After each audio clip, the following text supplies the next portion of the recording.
आप सभी साथियों को मेरा मैत्रीपूर्ण प्रणाम। साथियों, फनसिल के इस एपिसोड में जो लगातार आप लोगों ने अभी तक 4 सीलों को सुना होगा और आज 5वें सील चोरी न करने पे बुद्ध की जो व्याख्या है आज आप सुनेंगे। तो चोरी न करना, अगर इस पे बुद्ध कोई बात कह रहे हैं तो सबसे पहले कुछ बातें ऐसी जाननी होगी आपको कि जब बुद्ध से किसी ने पूछा कि बुद्ध, सही और बुरे कर्म कौन से होते हैं, सही कर्म कौन कौन से होते हैं, बुरे कर्म कौन कौन से होते हैं, तो बुद्ध ने जवाब दिया कि कोई भी काम, कोई भी कर्म अच्छे या बुरे नहीं होते। परिस्थितियां निर्मित करती हैं कि वो अच्छे हैं या बुरे हैं, परिस्थितियां बताती। तो व्यक्ति ने पूछा, ऐसा आपने जो कहा ये समझ में नहीं आ रहा है। तो बुद्ध ने इसे विस्तारित तौर पे उन्हें बताया छोटी सी कहानी के माध्यम से कि एक माँ का बेटा भूख से तड़प रहा है और इतना भूखा है कि अगर उसे भोजन ना मिले तो वो हो सकता है मर भी सकता है। वो तड़प रहा है, चिल्ला रहा है, चीख रहा है, रो रहा है और एक माँ की ममता ये सब बर्दाश्त नहीं कर सकती। वो दुनिया के सारे कृत्य कर सकती है अपने बच्चे के जीवन को देने के लिए। एक माँ वैश्यावृत्ति तक कर लेती है अपने बच्चे को खाना खिलाने के लिए, तो किसी हद तक जा सकती है, उसकी ममता किसी भी हद तक ले जा सकती है,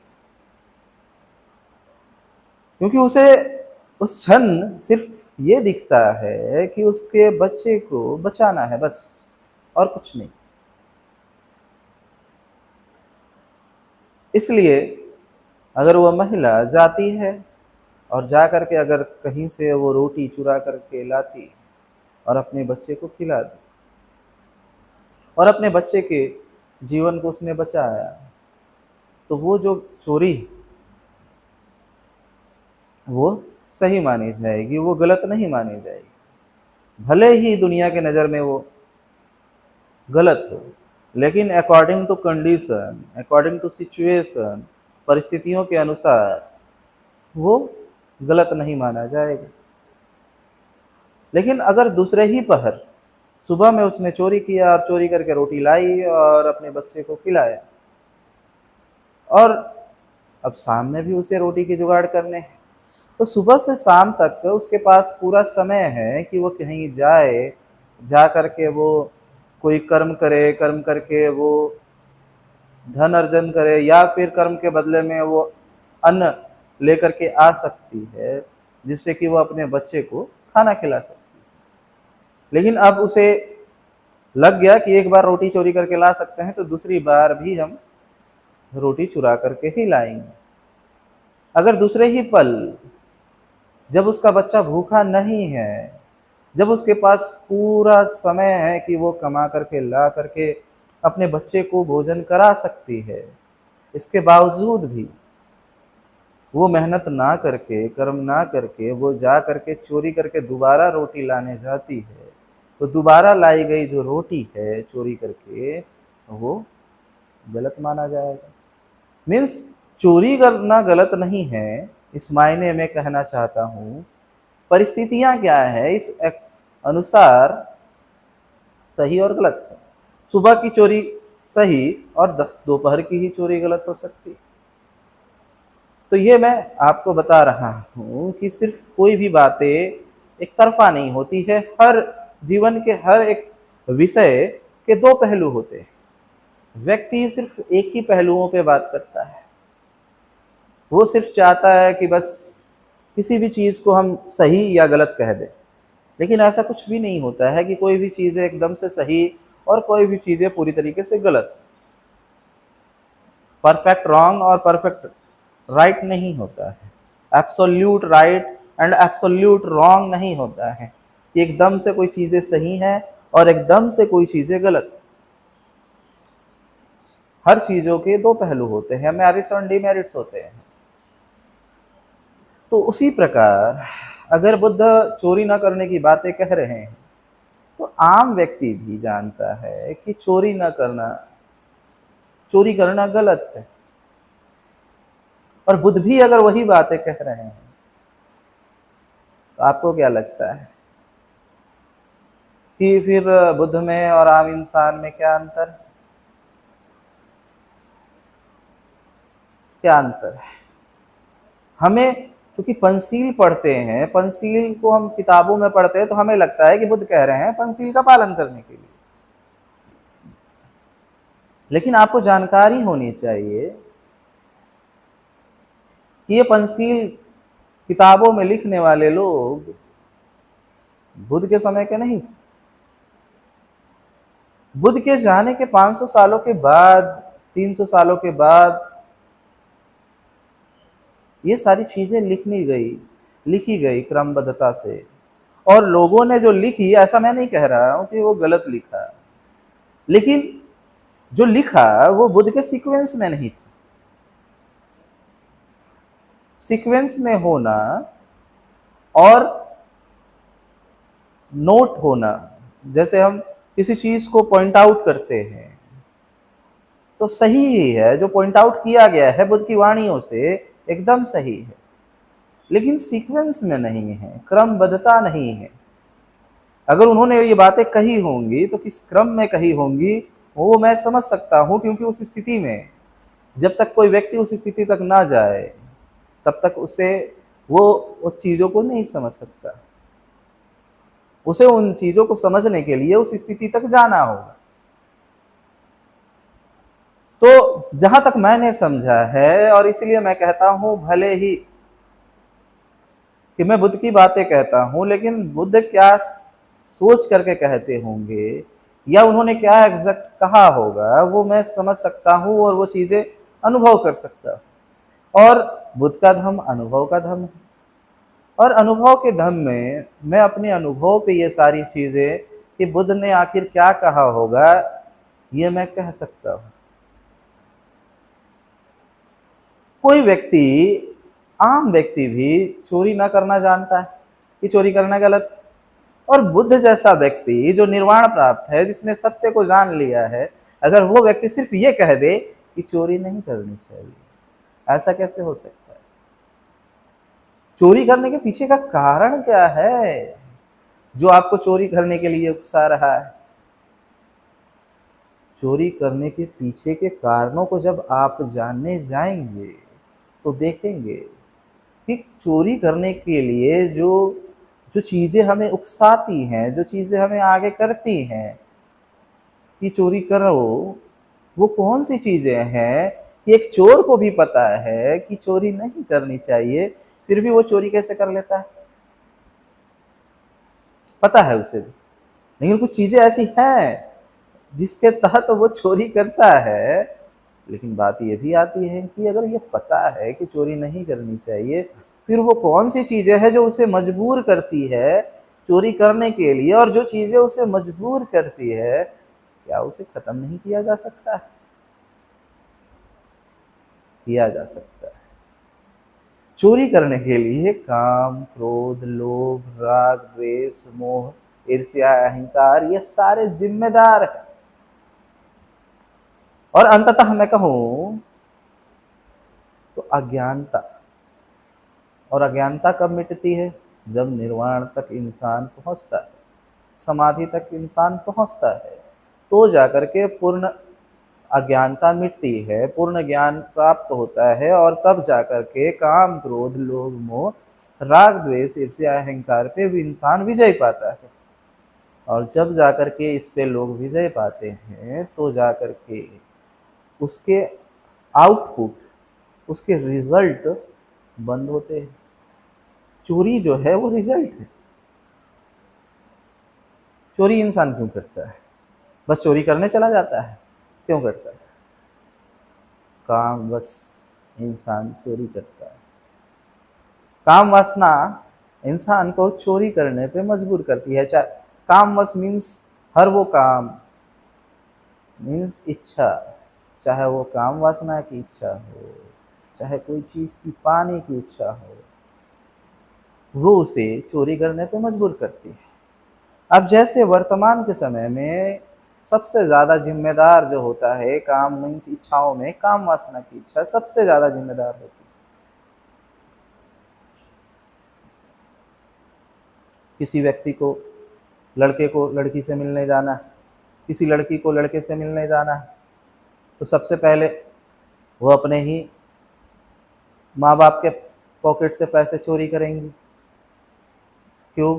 पैसे होगा तो होटल जाएंगे, पैसे होंगे तो रेस्टोरेंट्स जाएंगे। तो काम वासनावश वो अपने क्रॉस जेंडर के प्रति, और वर्तमान में तो समलैंगिक जेंडर के प्रति भी, समलैंगिक लिंग के प्रति भी ये चीज़ें हो रही। तो काम वासना इंसान को चोरी करने पर मजबूर करती है। तो अगर वो पैसे चोरी कर रहा है अपने घरों से, तो उसका कारण भी बन रहा है काम वासना। वो काम वासना की पूर्ति के लिए घर से पैसे चोरी करते हैं, क्योंकि काम के ऊपर उसने विजय नहीं पाया है। और काम पे विजय वही पाता है जो निर्वाण के रास्ते पे होता है, जो निर्वाण प्राप्त होता है, या फिर निर्वाण के बहुत नजदीक चला गया रहता है, कम से कम सोतापन हुआ रहता है। बुद्ध की भाषा में और बुद्ध के धम्म त्रिपिटक की भाषा में बोले तो सोतापन कम से कम। और हिंदुइज्म की फिलॉसफी की तहत हम बात करें तो चौथा चक्र मीन्स हार्ट चक्र तक जो व्यक्ति पहुंच गया रहता है वो काम वासना से ऊपर उठ जाता है। तो काम वासना के तहत वो चोरी नहीं करेगा, क्योंकि काम वासना उसे परेशान नहीं करेगी, तो वो काम वासना के तहत चोरी नहीं करेगा।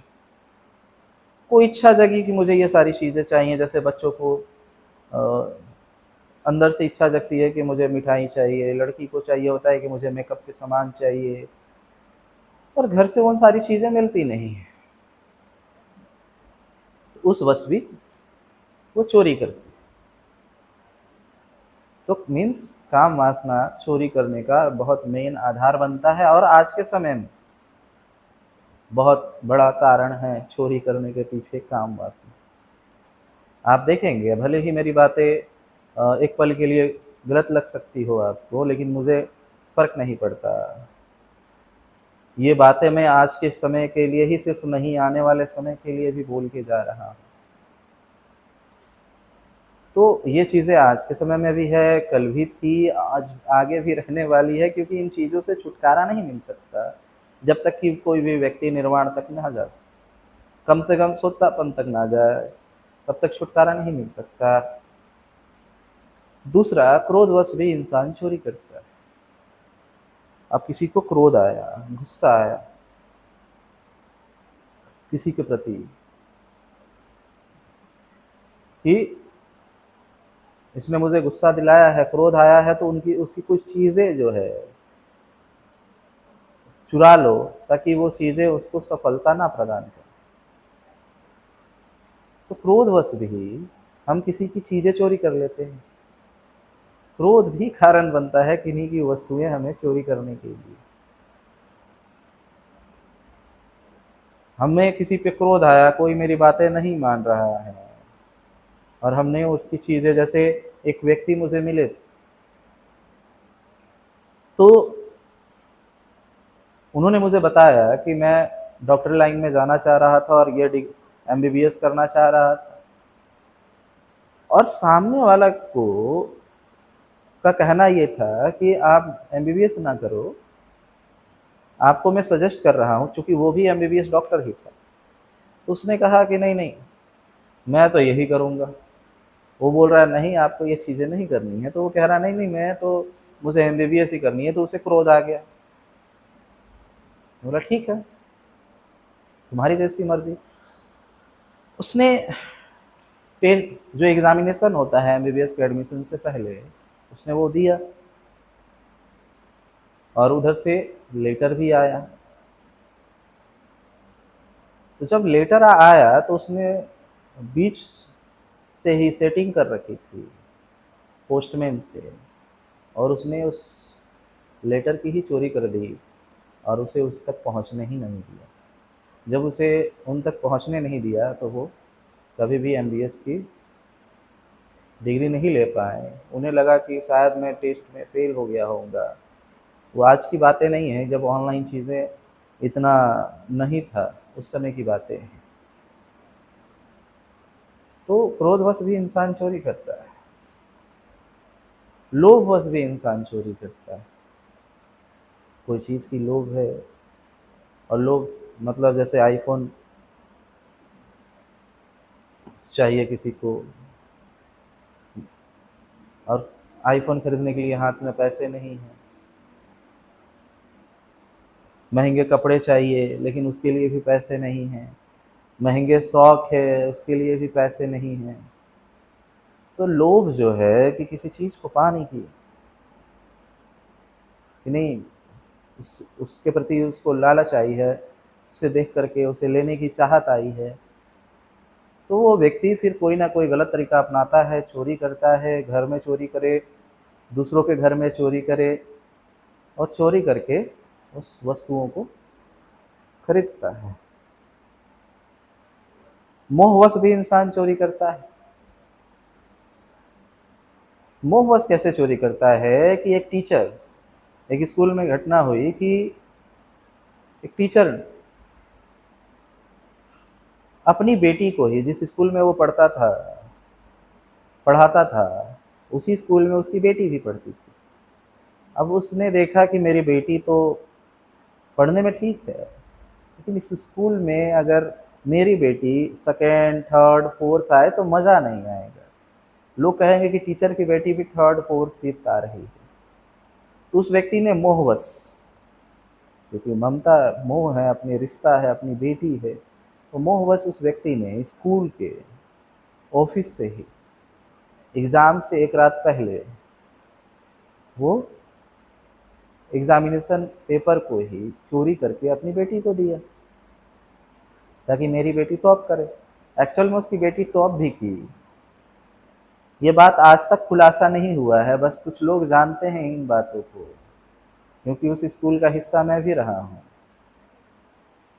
तो इसीलिए कुछ बातें ऐसी हैं जो स्कूलों तक दबा दी जाती हैं, क्योंकि कभी कभी फैमिली स्कूल होते हैं ना, तो अगर प्रिंसिपल भी रिलेटिव हो, टीचर भी रिलेटिव हो, डायरेक्टर भी रिलेटिव हो, सारे कोई स्कूल को चलाने वाला जैसे फैमिली बिजनेस होता है, तो इन बातों को दबा दिया जाता है। तो कहने का मतलब है कि मोहवश भी इंसान चोरी कर सकता है, ईर्ष्यावश भी इंसान चोरी कर सकता है। अगर किसी को किसी से ईर्ष्या है, जैसे मैंने अभी बताया कि उस व्यक्ति ने मुझे बताया कि वो एमबीबीएस करना चाहता था, लेकिन सामने वाला व्यक्ति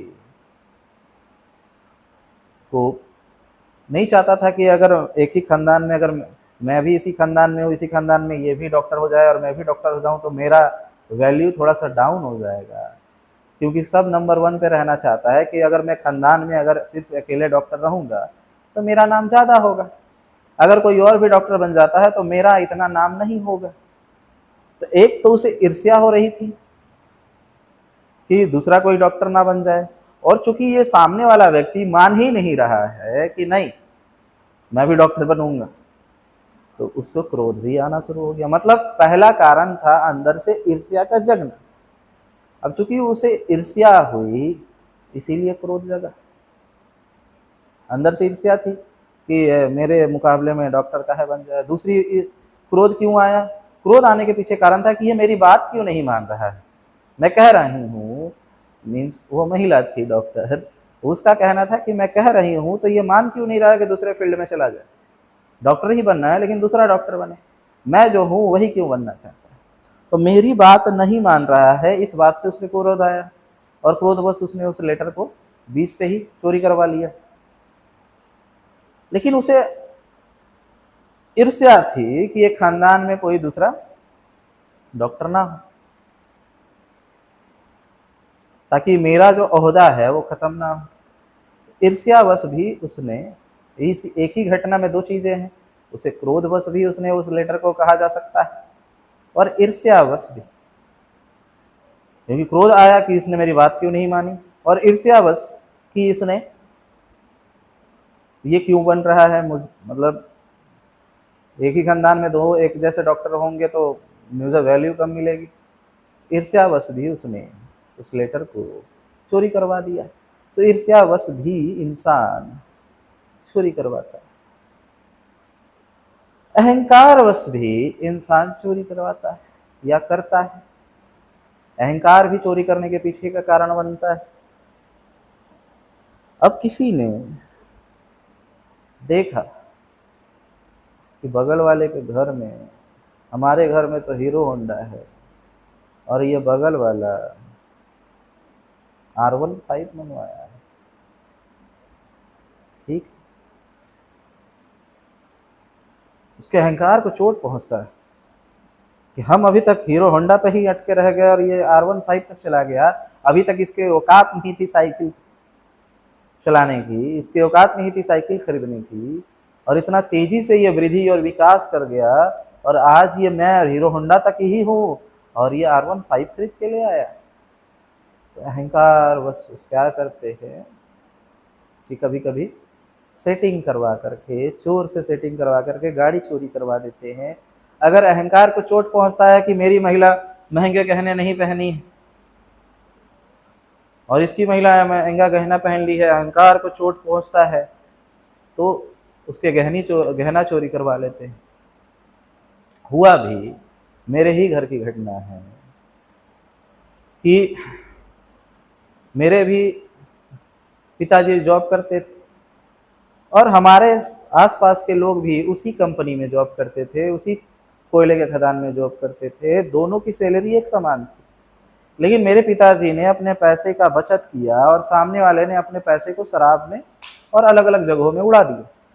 और मेरे पिताजी पैसे बचत करके जब ज़मीन खरीदने के लिए दादाजी को पैसे दिए कि आप जाइए ज़मीन ले लीजिएगा, खरीद लीजिएगा, तो वो लोग को बहुत अहंकार को चोट पहुंचा।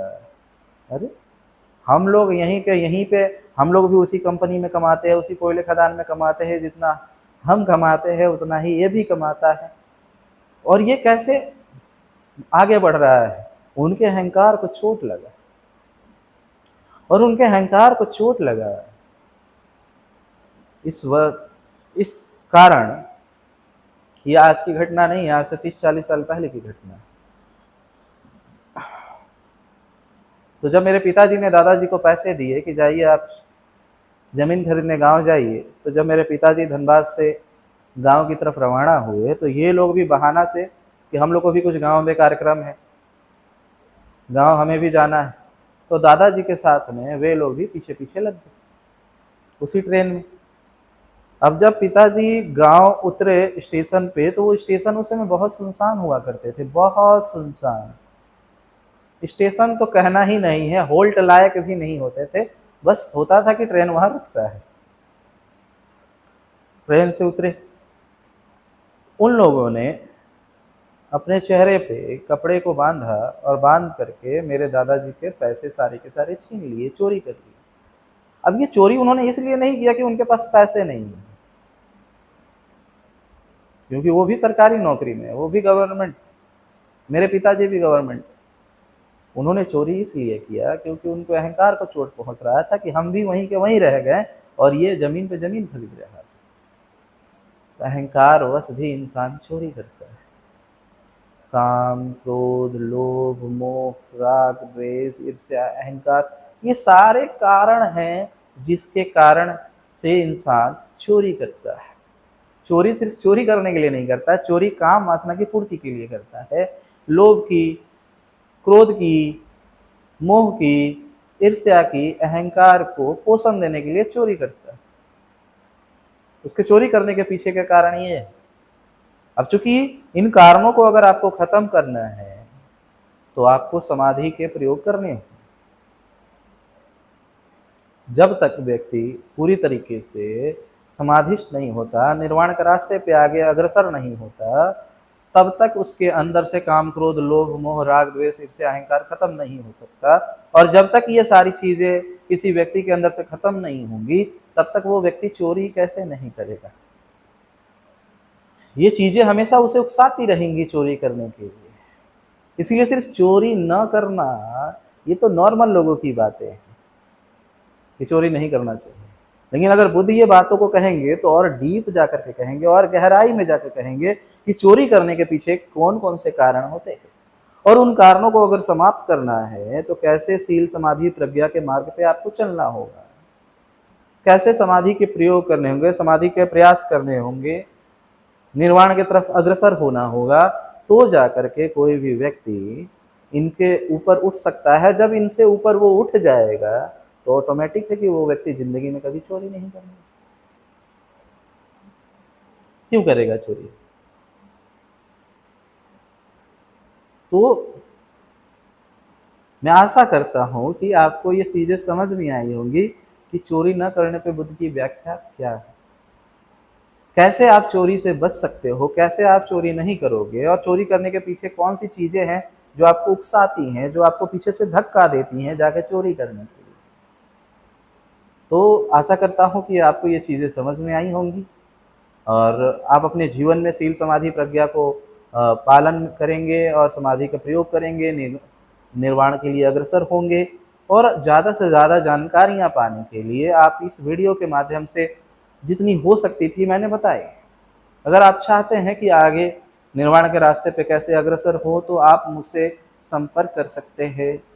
आप अपने यहाँ कार्यक्रम लगा सकते हैं, अपने यहाँ इनवाइट कर सकते हैं, या हम जहाँ हैं वहाँ आप आ करके ध्यान कर सकते हैं, निर्वाण के रास्ते पे अग्रसर हो सकते हैं। आपने मेरी बातों को ध्यान से सुना, इसके लिए मैं बहुत बहुत अनुग्रहित हूँ। धन्यवाद।